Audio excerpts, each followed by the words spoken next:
You ask Tiger to solve. This deals with linear equations with one unknown. The final result is x equals 3/2.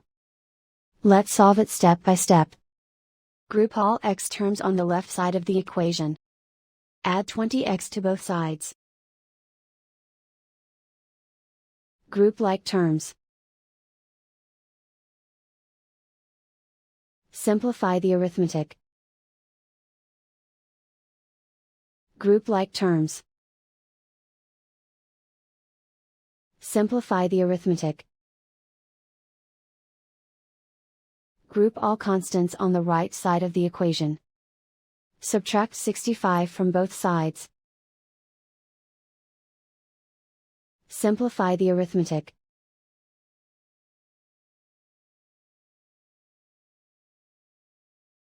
Isolate the x. Divide both sides by 10. Simplify the fraction. Find the greatest common factor of the numerator and denominator. Factor out and cancel the greatest common factor.